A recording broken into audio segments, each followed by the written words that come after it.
বিসমিল্লাহির রহমানির রহিম। পরম করুণাময় ও অসীম দয়ালু আল্লাহর নামে শুরু।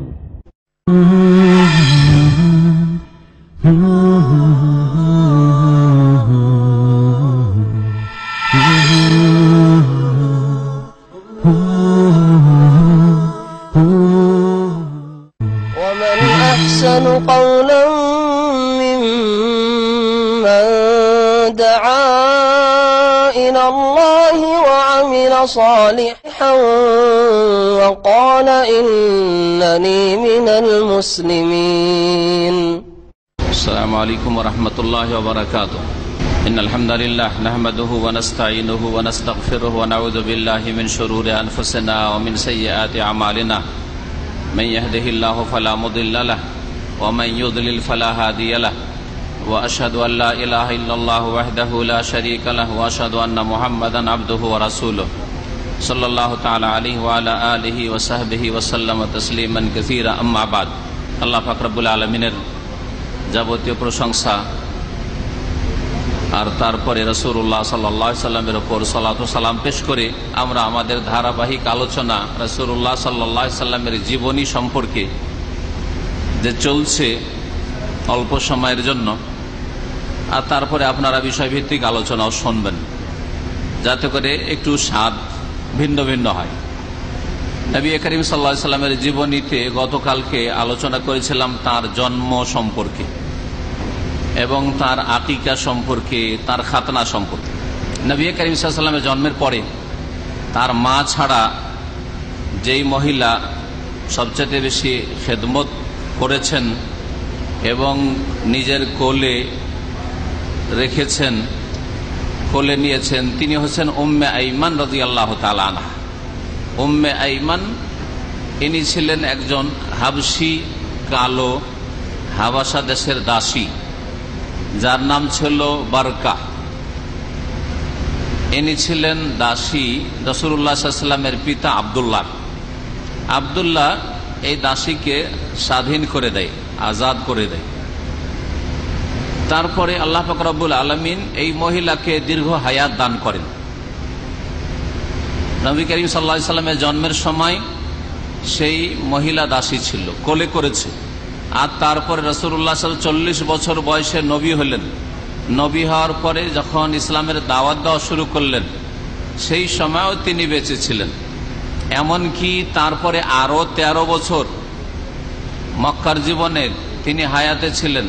মদিনাও হিজরত করেছেন, রাসূলুল্লাহ সাল্লাল্লাহু আলাইহি ওয়াসাল্লামের প্রতি ইসলাম গ্রহণ করে ঈমানও নিয়ে এসেছেন। এই মহিলা দীর্ঘ আয়ু পেয়েছেন, ইসলাম গ্রহণ করেছেন, হিজরত করেছেন মদিনায়, এবং নবী করিম সাল্লাল্লাহু আলাইহি ওয়াসাল্লামের পরে তার ইন্তেকাল হয়েছে। নবী সাল্লাল্লাহু আলাইহি ওয়াসাল্লাম ইন্তেকালের 5 মাস অথবা 6 মাস পরে ইন্তেকাল হয় উম্মে আইমান রাদিয়াল্লাহু তাআলা আনহার, যিনি নবী করিম সাল্লাল্লাহু আলাইহি ওয়াসাল্লামকে সবচেয়ে বেশি কোলে করে বয়েছেন। নবী করিম সাল্লাল্লাহু আলাইহি ওয়াসাল্লামকে যারা দুধ পান করিয়েছেন, প্রথম নম্বরে তার মা আমেনা, মায়ের দুধ প্রথম পান করেছেন। আর তারপরে যেই মহিলা দুধ পান করিয়েছে তার নাম হচ্ছে সুয়াইবা। এ সুয়াইবা নবী করিম সাল্লাল্লাহু আলাইহি ওয়াসাল্লামের চাচা আবু লাহাবের স্বাধীনকৃত দাসী ছিল, আজাদ লন্ডি ছিল। এই মহিলা দুধ পান করিয়েছে। এই মহিলার পেটের একটা বাচ্চা ছিল যার নাম ছিল মসরু। এই বাচ্চা হওয়ার পরে স্তন্যদানের সময়টাতেই নবী করিম সাল্লাল্লাহু আলাইহি ওয়াসাল্লামকে দুধ পান করিয়েছে এই মহিলা সুয়াইবা। এই সুয়াইবা নামক মহিলা আরো কয়েকজনকে দুধ পান করিয়েছে। একজন রাসূলুল্লাহ সাল্লাল্লাহু আলাইহি ওয়াসাল্লামের আপন চাচা হামজা বিন আব্দুল মুত্তালিব, আব্দুল মুত্তালিবের ছেলে হামজা রাসূলুল্লাহ সাল্লাল্লাহু আলাইহি ওয়াসাল্লামের চাচা। তো চাচাকেও, তার মানে হামজা আর নবী সাল্লাল্লাহু আলাইহি ওয়াসাল্লাম এরা চাচা ভাতিজা হইলেও সমবয়স্ক ছিল, কাছাকাছি বয়সের ছিল। এই হামজা রাদিয়াল্লাহু আনহুকেও দুধ পান করিয়েছেন এই সুয়াইবা মহিলা, নবী সাল্লাল্লাহু আলাইহি ওয়াসাল্লামকে দুধ পান করিয়েছেন। আর আরেকজন প্রখ্যাত সাহাবী আবু সালমা ইবনে আব্দুল আসাদ, আবু সালমাকেও দুধ পান করিয়েছেন। এই দিক থেকে নবী সাল্লাল্লাহু আলাইহি ওয়াসাল্লামের দুধ ভাই তার চাচা হামজা, এই জন্য হামজাকে দুধ ভাই বলা হয়। আবু সালমাও দুধ ভাই নবী করিম সাল্লাল্লাহু আলাইহি ওয়াসাল্লামের। সিরাতের কিতাবে এই কথাও লেখা হয়েছে যে নবী করিম সাল্লাল্লাহু আলাইহি ওয়াসাল্লামের জন্মের সময় এই সুসংবাদ সুয়াইবা নামক মহিলা, আবু লাহাবের দাসী, দিয়েছিল আবু লাহাবকে, নিজের মনিবকে, মালিককে। ছুটে এসেছিল, যার খবর রাখেন আপনার ভাতিজার জন্ম হয়েছে। এই মহিলা তখন দাসী ছিল, দাসত্বের জীবন যাপন করছিল।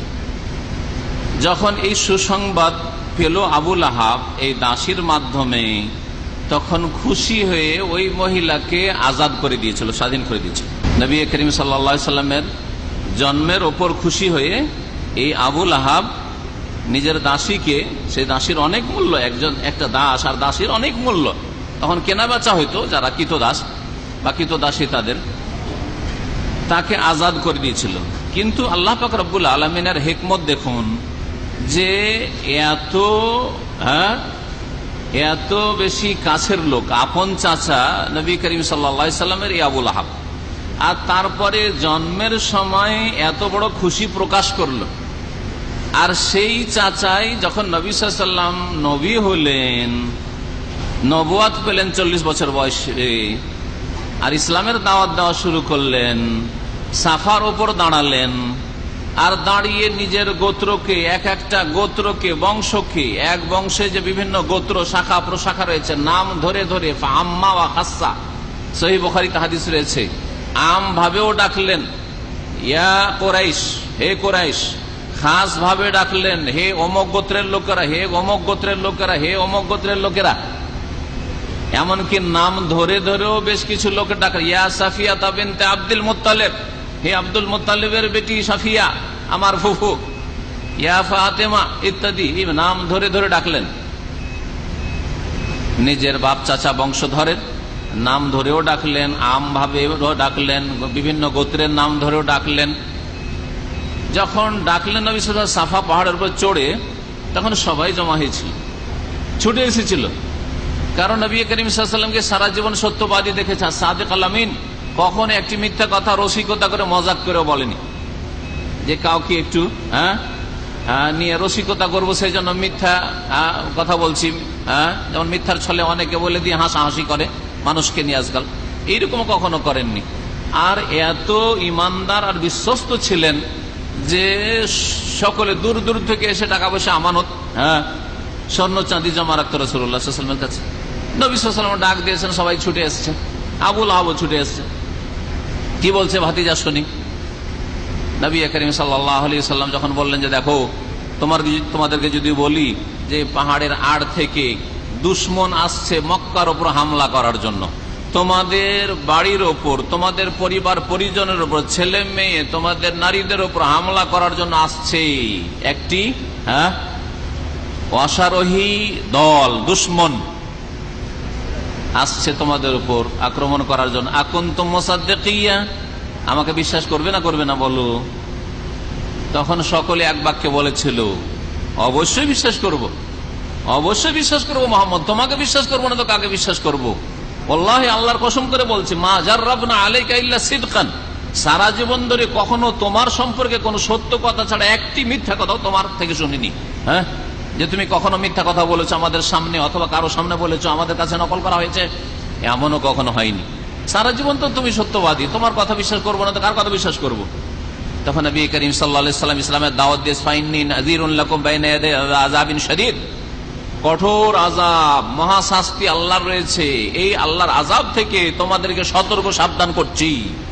যখন আমার এই কথা বিশ্বাস করছো যে মানুষ দুশমন তোমাদের হামলা করতে আসছে, তখন আমার কথা বিশ্বাস করো যে আল্লাহর আযাব, কবরের জীবনের আযাব, মওতের পরের আযাব, জাহান্নামের আযাব তোমাদের ইন্তজারে রয়েছে, প্রতীক্ষায় রয়েছে।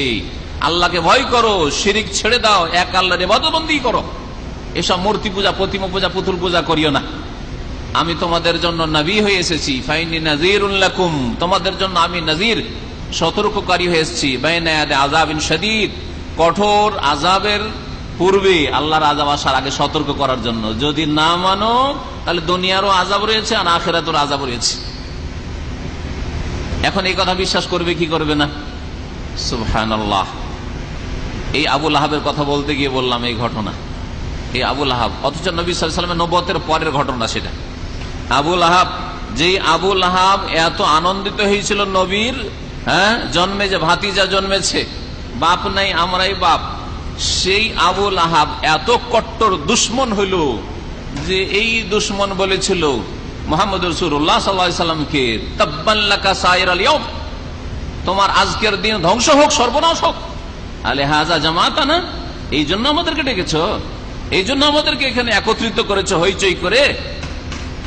ফানাজালাত তাব্বাত ইয়াদা আবি লাহাব ওয়া তাব মা আগনা আনহু মালুহু মা কাসাব সায়াসলা নারান যাতা লাহাব আমরাতুহু হাম্মালাতাল হাতাব ফি জিদিহা হাবলুম মিন মাসাদ। যেমনই এই কথা বলে, তাব্বান লাকা, হে মুহাম্মদ তোমার সর্বনাশ হোক, তুমি ধ্বংস হও। আরে চামারের দোয়াতে কি আর গরু মরে? চামারের দোয়ায় গরু মরলে তো আমাদের দেশে কোনো গরুই থাকতো না, কারণ চামার তো ফিরি ফিরি চামড়া পায়, কিনতেও হয় না যদি গরু মারা যায়।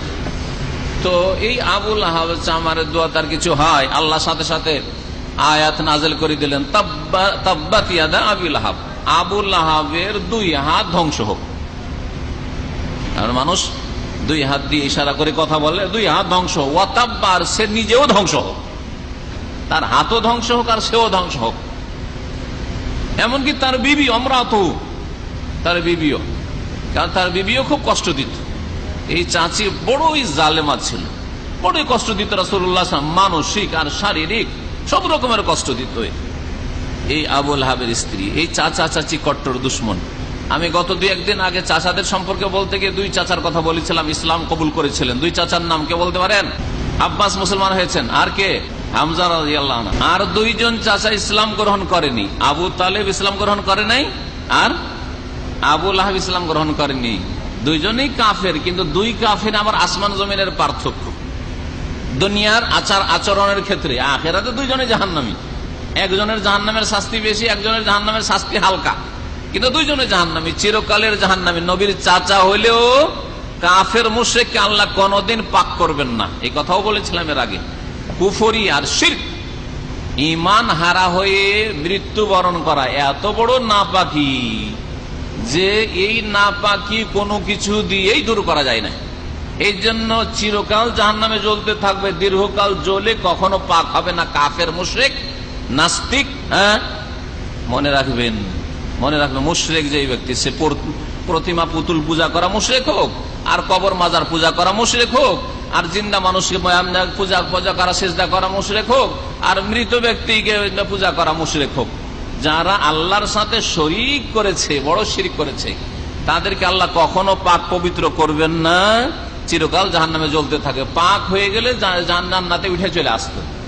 বাকি যদি বড় বড় কাবিরা গুনাহ করে আর আসল ইসলাম থাকে, আবার বলছে এই কথাটি, কারণ এই আসল ইসলামটা, সর্বনিম্ন ইসলামটা আপনাকে টিকাতে হবে কোনদিন জান্নাত পাওয়ার জন্য। যদি আপনার খুব সাহস থাকে যে কিছুদিন আমি জাহান্নামে জ্বলবো, তো ভালো কথা, জ্বলেন, কিন্তু তারপরে যাতে করে একটা আশা থাকে যে কোনদিন ফিরবেন। কিন্তু এইরকম কি বেকুফ দুনিয়ার ক্ষেত্রে কেউ আছে যে অসুবিধা নাই, একদমই আমার আঙুলটা জ্বলুক আর তারপরে টেনে নেব, এমন কেউ আছে কি? কেউ নাই। কিন্তু আমাদের মুসলিম সমাজের মূর্খ লোকেরা বলে থাকে যে যখন মুসলিম আছি একদিন না একদিন তো জান্নাত পাবো, হ্যাঁ, জ্বলে পুড়ে যাই হোক, আযাব শাস্তি যাই হোক, একদিন তো জান্নাত পাবো। এত মূর্খামি ধর্মের ক্ষেত্রে, এত মূর্খামি আখেরাতের ক্ষেত্রে, আর দুনিয়ার ক্ষেত্রে বড় চালাক বান্দা, দুনিয়ার ক্ষেত্রে খুব চালাক। তো বলছিলাম যে এই দুই চাচা কাফের হইলেও দুইজনে অনেক পার্থক্য রয়েছে। আবুল আহাব কট্টর দুশমন রাসূলুল্লাহ চাচা, আর আবু তালেব কাফের হয়ে মারা গেল, ইসলাম কবুল করলো না, শেষ পর্যন্ত চেষ্টা করতে থাকলো রাসূলুল্লাহ সাল্লাল্লাহু আলাইহি ওয়াসাল্লাম। কিন্তু বলছে, বাবা রে, তোর কথা রাখতে পারছি না, তোর কথা যদি রাখছি, তুই হচ্ছিস ভাতিজা, আর আমার বাপ ছিল আব্দুল মুত্তালিব, আমার বাপের ধর্ম ছেড়ে দিয়ে তোর ধর্ম মানবো, এইটা মানা যাচ্ছে না। লোকেরা কি বলবে যে মরার সময় ভয় পেয়ে গেল আর বাপ দাদা পূর্বপুরুষদের ধর্ম ছেড়ে দিল। এই যে সমাজের চাপ, আর তারপরে বাপ দাদার দোহাই আর মেজরিটির দোহাই, এগুলি হচ্ছে গুমরাহি, এগুলি হচ্ছে গুমরাহি। আজকাল সত্য মানতে বাধা আমাদের সমাজে এগুলি। দেশে গেলে আরে গোটা গ্রামের লোক মিলাদ করছে, আমি একাই করব না, গোটা গ্রামের লোক মাজারে চাঁদা দিচ্ছে, আমি দেবো না। গোটা গ্রামের লোক এইরকম নামাজ পড়ছে, আমি আবার অন্যরকম।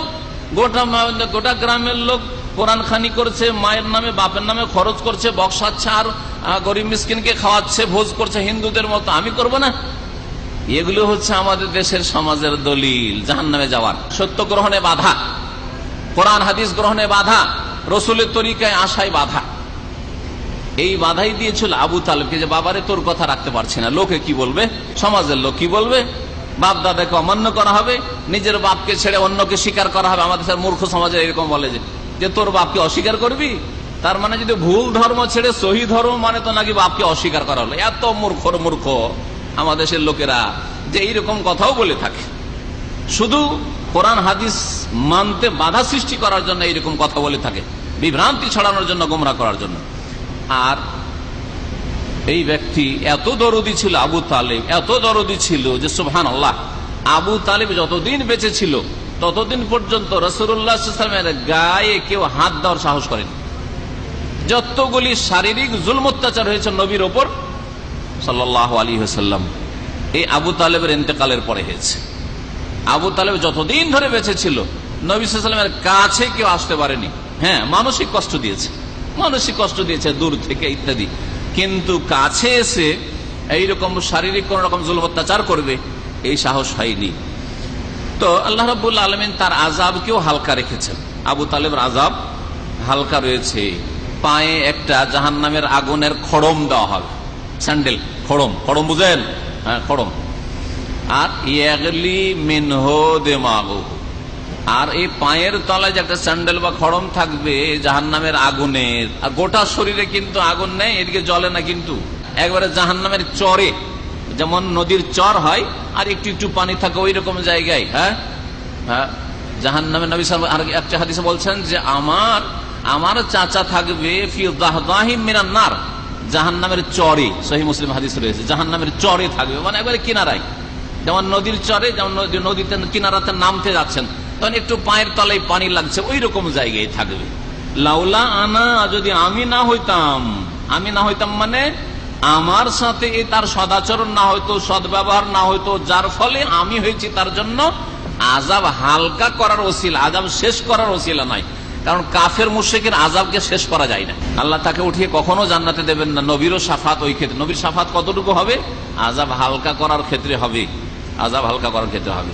আমি যদি না হইতাম তো লাকানা ফি দারকিল আসফালে মিনান নার, তাহলে সে একবারে জাহান্নামের নিম্ন স্তরে থাকত, তার ভাই আবুল আহাবের সাথে থাকত।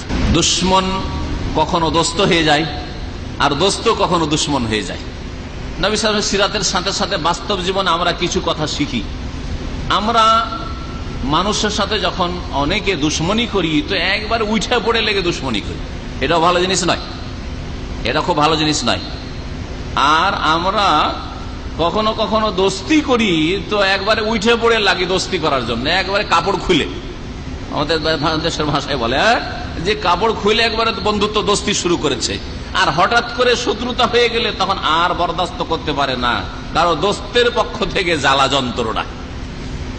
এই জন্য নবী করিম সাল্লাল্লাহু আলাইহি ওয়াসাল্লামের একটি তিরমিজিতে হাদিস রয়েছে যে দোস্তিও অত গাঢ় করিও না, আর দুশ্মনীও অত একবার শক্ত করিও না। আহবিব হাবিবাকা হাওনাম্মা আসা আন ইয়াকুনা বাগীযাকা ইয়াওমাম্মা ওয়া আবগিজ বাগীযাকা হাওনাম্মা আসা আন ইয়াকুনা হাবিবাকা ইয়াওমাম্মা। নবী করিম সাল্লাল্লাহু আলাইহি ওয়াসাল্লাম বলছেন, হাদিসটিকে হাসান বা সহিহ বলা হয়েছে, যে তোমার হাবিবকে, তুমি যাকে ভালোবাসো, তোমার দোস্তকে, হাওনাম্মা, আহবিব হাবিবাকা, তাকে ভালোবাসো, হাওনাম্মা মানে মধ্যম ভালোবাসা, মধ্যম রকমের ভালোবাসো। আসা ইয়াকুনা বাগীযাকা ইয়াওমাম্মা, হতে পারে যে একদিন সেই ব্যক্তি তোমার শত্রুতে পরিণত হবে, তখন তোমার খুব কষ্ট লাগবে যে হায় রে, ওকে ছেড়ে একটা প্লেট ভাতও খেতে পারিনি, একটা কোনো অনুষ্ঠানও করতে পারিনি, আর কত কি, আর তো বুঝতে পারছেন। আর যদি তাও যদি আবার দুনিয়ার স্বার্থের যেগুলি ভালোবাসা বা অবৈধ ভালোবাসা, সেগুলি তো বলতেই হবে না। পার্টির ভালোবাসা, পয়সার ভালোবাসা, প্রেম ভালোবাসা, হারাম ভালোবাসা, নাজায়েজ ভালোবাসা বলতে হবে না। নাজায়েজ প্রেমের ভালোবাসা, হারাম ভালোবাসা, আর ছেলের যুবকের যুবতীর সাথে, যুবতীর যুবকের সাথে, এগুলি তো হারাম, এগুলি হারাম, এগুলি হচ্ছে লুচ্চামি, এগুলি হচ্ছে জিনা, এতে কোনো সন্দেহ না। বাকি কথা হলো যে যেগুলি বৈধ ভালোবাসা, সেই ভালোবাসার ক্ষেত্রেও আপনার রুমমেট, আপনার প্রতিবেশী, আপনার স্কুল কলেজের বন্ধু ইত্যাদি, বা একজন মহিলা আর একজন মহিলা বান্ধবী, ভালোবাসার ক্ষেত্রে মধ্যম পন্থা অবলম্বন করতে বলেছেন নবী করিম সাল্লাল্লাহু আলাইহি ওয়াসাল্লাম। আসা ইয়াকুনা বাগীযাকা ইয়াওমাম্মা, হতে পারে যে এমন একটা দিন আসবে যেদিন তোমার দুশমন হয়ে যাবে, তখন খুব কষ্ট লাগবে। ও আবগিদ বাগীযাকা, তোমার যে দুশমন, শত্রু যাকে মনে করছো তাকেও দুশ্মন মনে করো, বা তার সাথে যদি তোমার দুশ্মনী শত্রুতা থাকে, হাওনাম্মা, হালকা শত্রুতা রাখো।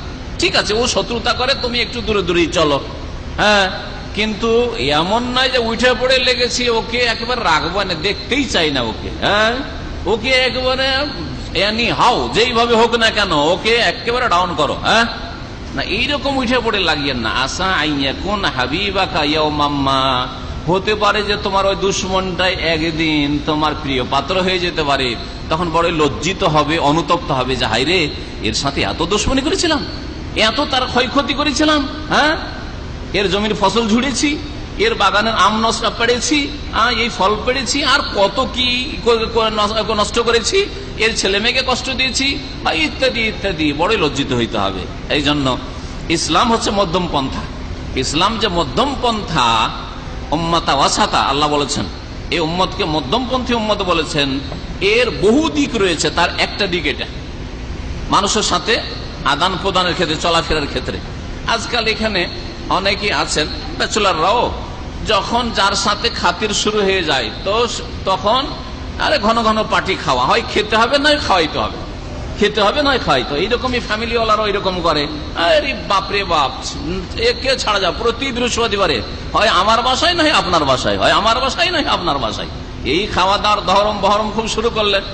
আর করার পরে একদিন হঠাৎ করে মনোমালিন্য হয়ে গেল, এমন মনোমালিন্য হয়ে গেল যে শুরু করে দিলে এখন দুশ্মনী দুশ্মনী, আর কথাই বলে না, হারাম কাজ করা শুরু করে। এখন সালামই দেয় না দেখা হইলে, আরে বাবা কমপক্ষে সালামটা তো দেন, সালাম সালাম দিয়ে দেন কমপক্ষে, আপনাকে কষ্ট দিলেও দেখা সাক্ষাৎ হচ্ছে, সামনে পড়ে গেল, সালাম দেন, ওয়ালাইকুম আসসালাম, যদি জিজ্ঞাসা করে আপনিও জিজ্ঞাসা করেন, অথবা আপনি জিজ্ঞেস করেন আগে, ইত্যাদি। কিন্তু হঠাৎ করে শত্রুতা আবার বন্ধুতা এত বাড়িয়ে দেওয়া, এগুলি ভালো জিনিস না।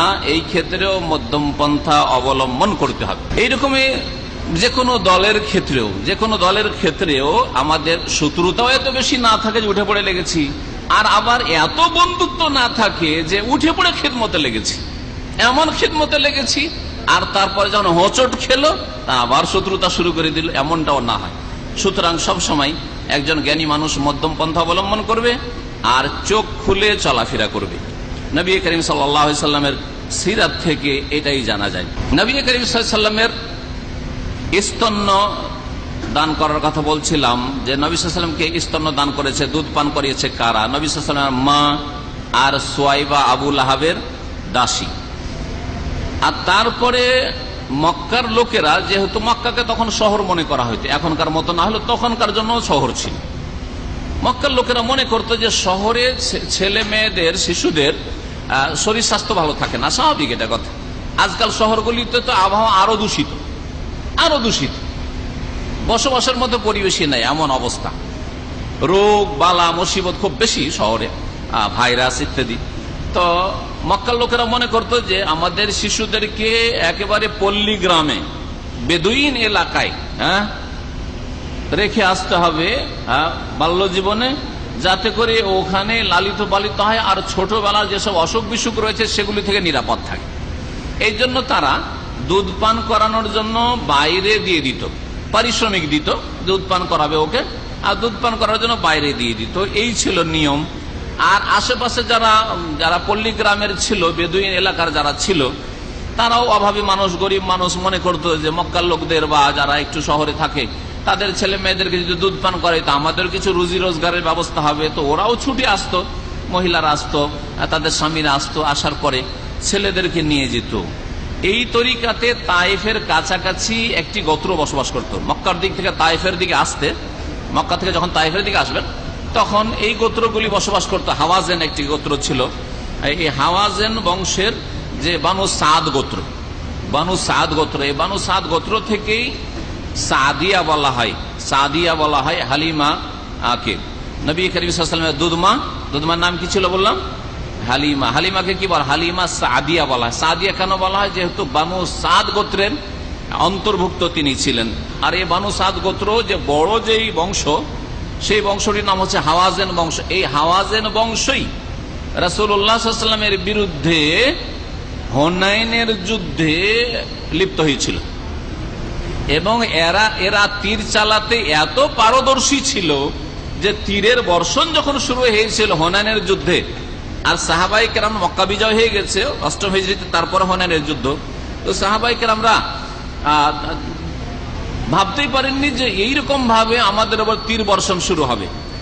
সাহাবায়ে কেরামদের সংখ্যা ছিল 10,000, নতুন নতুন মুসলিমেরা হয়েছে, পুরাতনগুলিতে আছেই, হুনাইনের যুদ্ধে গেছেন। আর তারা ভাবলেন যে আজ জীবনে আমরা 10,000 একসাথে কোনোদিন দেখিনি, 10,000 আমাদের মুজাহিদিনদের সংখ্যা, আমাদেরকে হারায় কে? মেজরিটির ওপর মানুষের মধ্যে যদি গর্ব আসে, আনন্দ ফুর্তি হয় যে আমরা মেজরিটি দিয়ে জিতে নেব, তো আল্লাহ পাক রব্বুল আলামিন হারিয়ে দেন, এর একটা বাস্তব প্রমাণ হচ্ছে এই হুনাইনের যুদ্ধ। বলছিলাম এই হাওয়াজেন গোত্র নবী করিম সাল্লাল্লাহু আলাইহি ওয়াসাল্লামের বিরুদ্ধে যুদ্ধে লিপ্ত হয়েছিল হুনাইনের যুদ্ধে। আর বাকি ইনশাআল্লাহ তাআলা হুনাইনের ঘটনা যখন আসবে তখন বলা যাবে। তো নবী করিম সাল্লাল্লাহু আলাইহি ওয়াসাল্লামের দুধ পান করার জন্য হালিমার বাড়িতে যাওয়ার ঘটনা সংক্ষেপে বলছি যে মক্কায় বেশ কিছু মহিলারা আসলো, আসার পরে সব খুঁজে খুঁজে খুঁজে খুঁজে বাচ্চাদেরকে নিয়ে গেল, যাদের বাড়িতে পয়সা আছে এদের বাচ্চাদের নিলে পয়সা পাওয়া যাবে, পারিশ্রমিক ভালো পাওয়া যাবে, হাদিয়া তোহফা উপঢৌকন পাওয়া যাবে, নিয়ে গেল। নবী করিম সাল্লাল্লাহু আলাইহি ওয়াসাল্লামকে কোনো মহিলা নিতে চায় না, কারণ এসে জিজ্ঞেস করে যে তার বাপ আছে, বলছে বাপ নাই, ইয়েতিম, জন্মের আগে বাপ মারা গেছে, বাপ নাই, ইয়েতিম, একে এই বাচ্চাকে নিয়ে দুধ পান করাবো, কে দিবে খরচ খরচা, কে দিবে পারিশ্রমিক, হাদিয়া তো পাবোই না, পয়সা বেতনটাই বা কে দেবে? সবারই একটা অভক্তি অনীহা, কেউ নিতে চায় না। যখন নিতে চায় না, হালিমা শেষ পর্যন্ত পায়নি। অন্যরা সাথী সঙ্গী যে মহিলারা এসেছিল সবাই একটা করে বাচ্চা পেয়ে গেছে, হালিমা পায়নি। হালিমা ভাবলো যে এতিমের ছেলে হোক, এতিম ছেলে হোক, অসুবিধা নেই, বাপ নেই, অসুবিধা নেই, এতিম ছেলেকে আমি নিয়ে যাব। তিনি নিয়ে এলেন রাসূলুল্লাহ সাল্লাল্লাহু আলাইহি ওয়াসাল্লাম। এই হালিমার বাপের নাম ছিল আব্দুল্লাহ ইবনুল হারিস, আর তার স্বামীর নাম ছিল হারিস বিন আব্দুল উজ্জা। এরা সবাই হাওয়াজেন গোত্রের। নবী করিম সাল্লাল্লাহু আলাইহি ওয়াসাল্লামের দুধ ভাই বোন কয়েকজন ছিলেন। আব্দুল্লাহ, যার সাথে নবী সাল্লাল্লাহু আলাইহি ওয়াসাল্লাম দুধ পান করেছেন আর বাল্য জীবনে খেলাধুলা করতেন। ওনাইসা নামে এক বোন ছিলেন, আর জোদামা নামে এক বোন ছিলেন, যার ডাক নাম ছিল সীমা। সীমা, এই সীমা সম্পর্কে নবী সাল্লাল্লাহু আলাইহি ওয়াসাল্লামের সিরাতে মশহুর ঘটনা রয়েছে। হুনাইনের যুদ্ধে বন্দী হয়ে এই দুধ বোন এসেছিলেন, রাসূলুল্লাহ সাল্লাল্লাহু আলাইহি ওয়াসাল্লাম জানতে পারলেন এবং রাসূলুল্লাহ খুব ইজ্জত করলেন, এই ঘটনা রয়েছে। রাসূলুল্লাহ সাল্লাল্লাহু আলাইহি ওয়াসাল্লামকে বাল্য জীবনে এই সীমা কোলে করেছে। সীমা যখন বন্দী হয়েছিল হুনাইনের যুদ্ধে, তখন বলেছেন যে ইয়া রাসূলুল্লাহ, আপনার হয়তো মনে নেই, আপনাকে খুব কোলে করেছি, আমি খুব কোলে পিঠে করে মানুষ করেছি আপনাকে, তা আমি তো চিনতে পারি না কখন আমার 2 বছর বয়স, তখন তুমি কোলে করেছো, করনি, কে কোলে করেছে আমার তো জানা নাই, তো কোনো দলিল তোমার, প্রমাণ, কোন লক্ষণ? সুবহানাল্লাহ। তখন সেই সীমা বলেছিল, দেখো আমার গায়ে তুমি একটা কামড় দিয়েছিলে, ছোট বাচ্চা কামড়াতে ভালো লাগে ছোট বাচ্চাকে, জানেন না?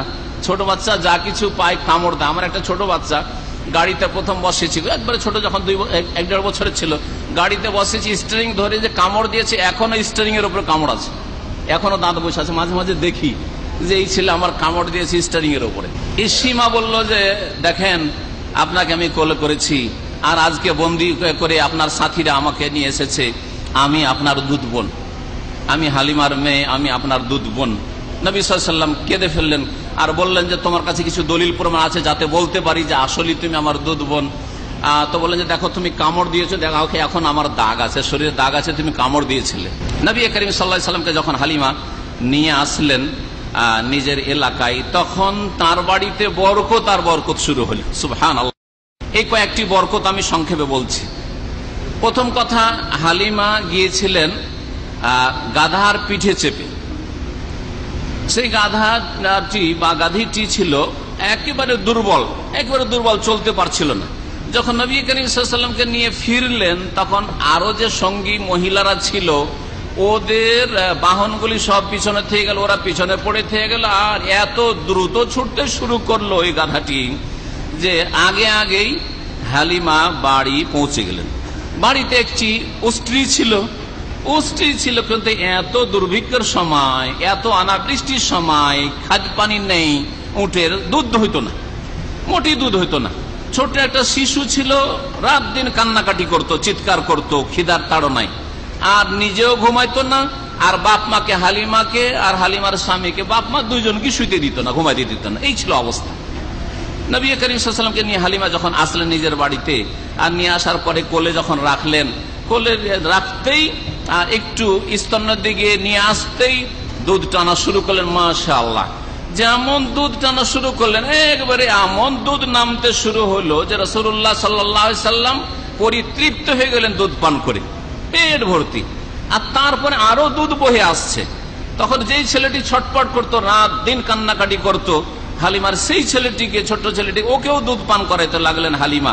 এমনকি তারও পেট ভরে গেল। আর সারা রাত ধরে রাসূলুল্লাহ সাল্লাল্লাহু আলাইহি সাল্লাম আর এই ছেলেটি, তার দুধ ভাই, সারা রাত আরামে ঘুমালো, একবার আর কান্নাকাটি নেই। এই ছিল একটি বরকত। দ্বিতীয় বরকত, উষ্ট্রিতে বরকত। উটনিতে একটু দুধ হইতো না, হালিমাও কিছু খেতে পেতেন না, তার স্বামীও পেতেন না, বড় ছেলে মেয়েগুলো ছিল তারাও কিছু পেতেন, এই অবস্থা ছিল। দেখা গেল যে এমন হয়ে থনগুলি নেমেছে দুধের বাঁট, যে তারপরে দুধ দহন শুরু করেছে, দুধ, অফুরন্ত দুধ। নিজের গোটা পরিবার পরিজন দুধ পান করেও শেষ করতে পারছেন না, তারাও রাত্রে মাশাআল্লাহ পেট ভর্তি করে ঘুমালেন।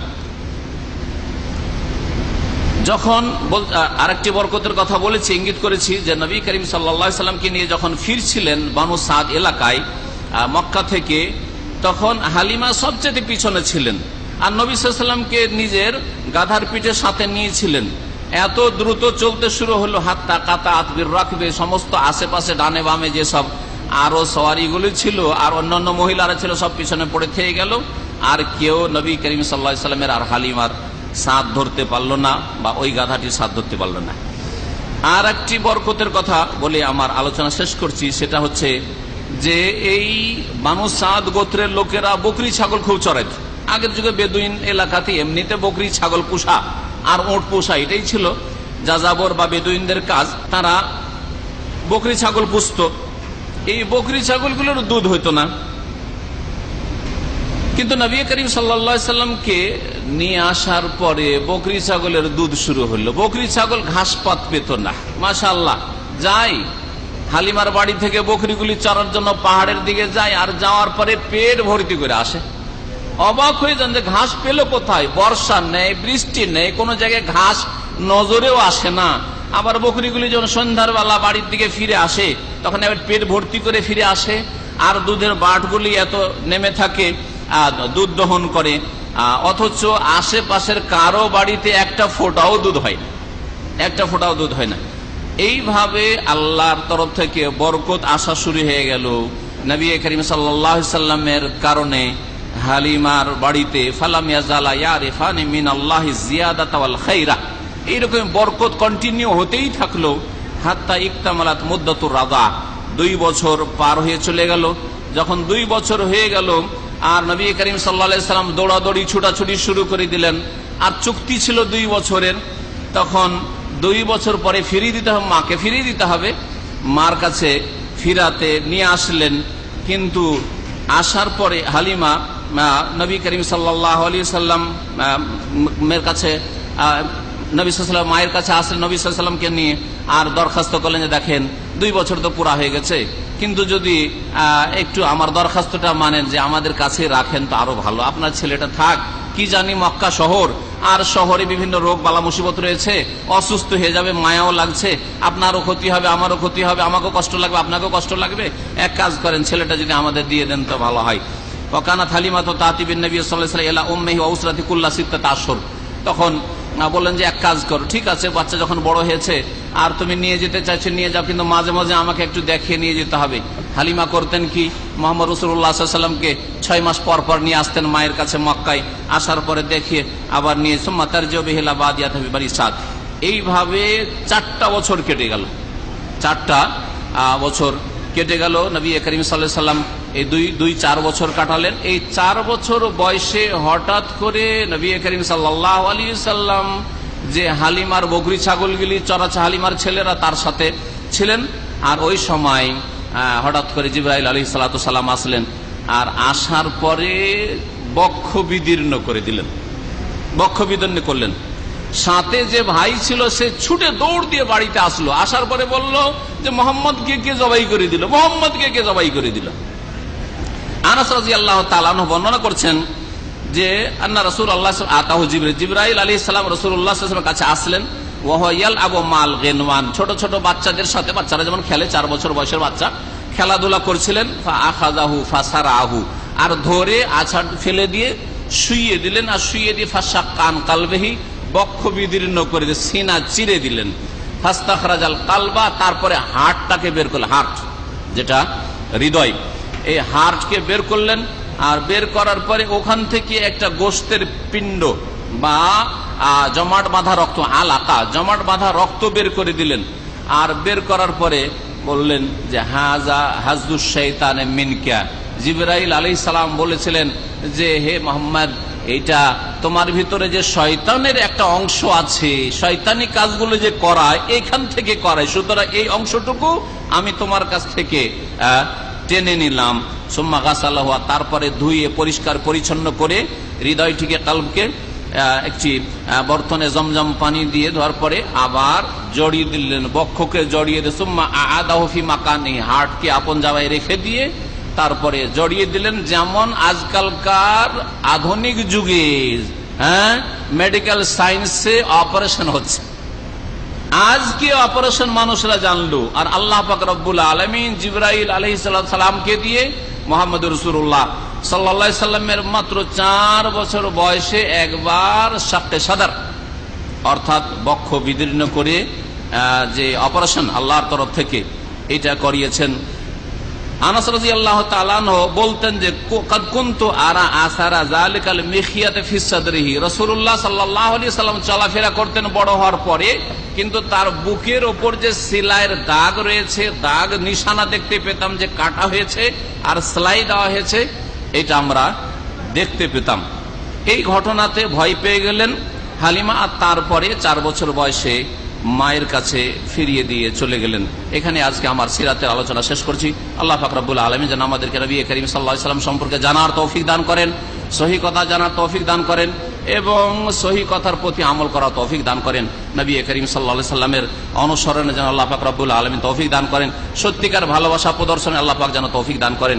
সুবহান রাব্বিকা রাব্বিল ইজ্জাতি আম্মা ইয়াসিফুন ওয়া সালামুন আলাল মুরসালিন ওয়া আলহামদুলিল্লাহি রাব্বিল আলামিন।